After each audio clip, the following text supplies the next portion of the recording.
Hello educators, स्वागत है आपका आज के इस खास सेशन में। आज हम बात करने वाले हैं लैंग्वेज टीचिंग प्रिंसिपल्स, यानी भाषा सिखाने के कुछ बिल्कुल बुनियादी लेकिन बेहद जरूरी सिद्धांतों पर। देखिए, आज का हमारा फोकस ये है कि हम इन भारी भरकम इंग्लिश टर्मिनोलॉजी को एकदम आसान बोलचाल वाली हिंदी में डिकोड करें। मकसद सिर्फ एक है, आपकी टीचिंग टूलकिट को इतना प्रैक्टिकल और मजबूत बनाना कि क्लासरूम में आपको मजा आ जाए। तो चलिए बिना किसी देरी के सीधे शुरू करते हैं। एक नज़र डाल लेते हैं आज के हमारे रोड मैप पर। हम शुरुआत करेंगे इंट्रोडक्शन टू लैंग्वेज प्रिंसिपल्स से, फिर बात होगी इमिटेशन और एक्टिव लर्निंग की। इसके बाद हम देखेंगे रियल लाइफ लिंकिंग और प्रैक्टिस, फिर आएंगे मल्टीमीडिया और कॉन्वर्सेशन पर, और आखिर में समझेंगे स्ट्रक्चरिंग योर पेडागॉजिकल नॉलेज।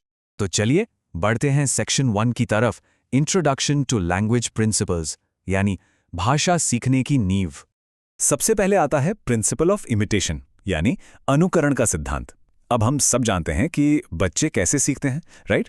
वो बस कॉपी करते हैं। बच्चे हमेशा अपने रोल मॉडल को बहुत ध्यान से ऑब्जर्व करते हैं और उन्हें सीधा कॉपी करके भाषा सीख लेते हैं। और एक क्लासरूम के अंदर सबसे बड़ा रोल मॉडल कौन है? बिल्कुल, एक टीचर।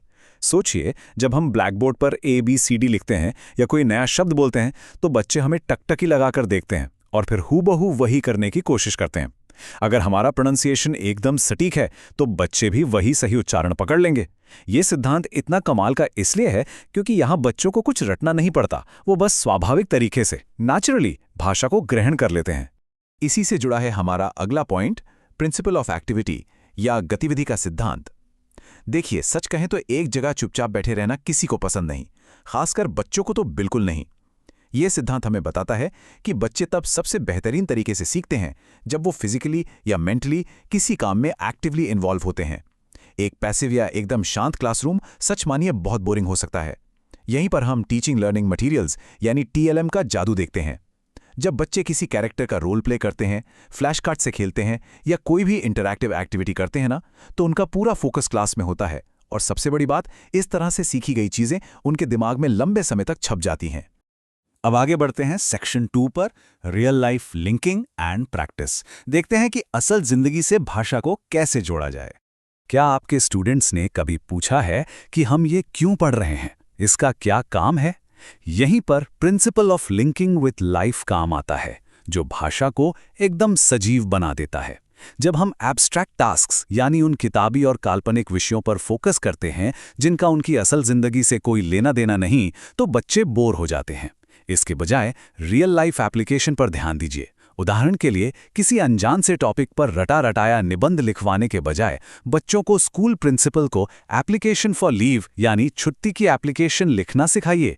जब बच्चों को लगता है कि अरे, ये भाषा तो मेरी रोजमर्रा की जरूरतें पूरी कर सकती है, तो उन्हें सीखने का एक सॉलिड कारण मिल जाता है और यकीन मानिए उनकी दिलचस्पी अपने आप बढ़ जाती है। अब बात करते हैं principle of practice and drill की। एक बहुत मशहूर कोट है, exercises at the end of the chapter are essential to check clarity. और ये बिल्कुल सच है। चाहे वो इंग्लिश हो, हिंदी हो या दुनिया की कोई भी भाषा, बिना प्रैक्टिस के उस पर आपकी पकड़ नहीं बन सकती। हमने कोई रूल आज पढ़ा भी, इसका मतलब ये तो नहीं कि वो बच्चों को जिंदगी भर याद रहेगा, है ना? बार बार दोहराना यानी रेपिटिशन इकलौता ऐसा तरीका है जिससे हमें पता चलता है कि बच्चा वाकई भाषा समझ रहा है या नहीं। वो जो चैप्टर के आखिर में एक्सरसाइज दी होती है ना, वो एक तरह का लिटमस टेस्ट है जो कच्ची थ्योरी को एकदम पक्की मेमोरी में बदल देता है। चलिए अब चलते हैं सेक्शन 3 की ओर, मल्टीमीडिया एंड कॉन्वर्सेशन, यानी हमारे आज के मॉडर्न टीचिंग टूल्स। आज के इस डिजिटल जमाने में ना, प्रिंसिपल ऑफ मल्टीमीडिया एक तरह से गेम चेंजर बन गया है। इसमें आते हैं आपके computers, language rooms, audio visual IT tools और ढेर सारा इंटरैक्टिव कंटेंट। देखिए, बात सिर्फ चौक और ब्लैक बोर्ड तक सीमित रहने की नहीं है।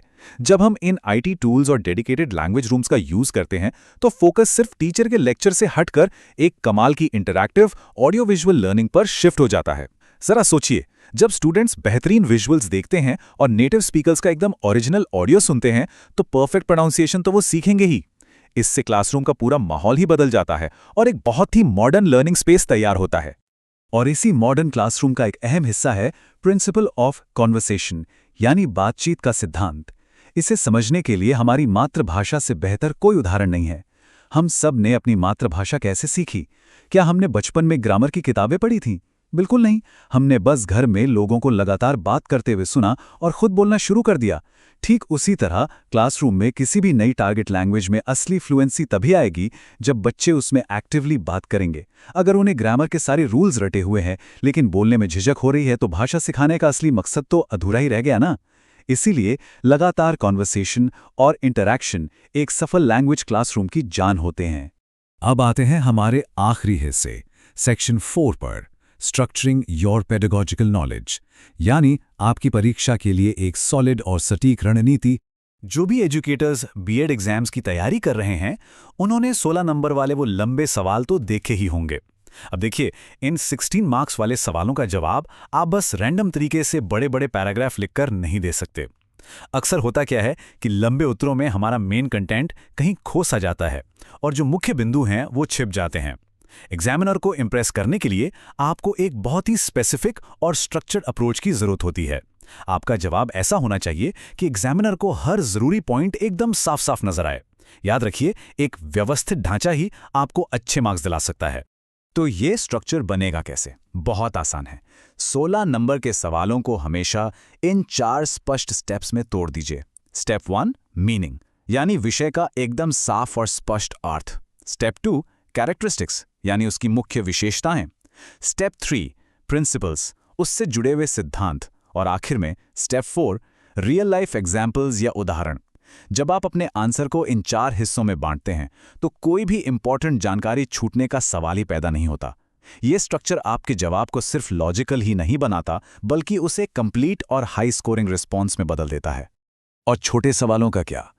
4 मार्क्स वाले सवालों के लिए आपका मूल मंत्र होना चाहिए, keep it brief and focused. ऐसे सवालों में बहुत ज्यादा डिटेल देने या लंबी चौड़ी भूमिका बांधने की बिल्कुल कोई जरूरत नहीं है। एग्जाम में टाइम मैनेजमेंट बहुत क्रूशियल होता है, इसलिए अपने जवाब को सिर्फ 1 से 1.5 पेज तक ही सीमित रखिए। एकदम सटीक और पॉइंट टू पॉइंट आंसर लिखिए। इससे आपका कीमती समय भी बचेगा और आपका उत्तर भी एग्जामिनर पर बहुत प्रभावशाली असर डालेगा। तो अंत में एक बात हमेशा याद रखिए, ये सभी सिद्धांत सिर्फ किताबी ज्ञान या थ्योरी नहीं है, ये आपके यानी एक शिक्षक के सबसे पावरफुल टूल्स हैं। तो अब आपके लिए मेरा एक सवाल है, इन टूल्स का उपयोग करके आप अपनी अगली लैंग्वेज क्लास को ट्रांसफॉर्म कैसे करेंगे? चाहे वो इमिटेशन हो, एक्टिविटी हो या फिर मल्टीमीडिया का शानदार इस्तेमाल। इन 6 सिद्धांतों को अगर आप सही से लागू करते हैं तो आप एक बिल्कुल साधारण से क्लासरूम को एक बहुत ही डायनामिक और हाईली इफेक्टिव लर्निंग एनवायरनमेंट में बदल सकते हैं। आज के इस सेशन में हमारे साथ जुड़ने के लिए आपका बहुत बहुत धन्यवाद। ऐसे ही सीखते रहिए और एजुकेशन के स्तर को नई ऊंचाइयों पर ले जाते रहिए।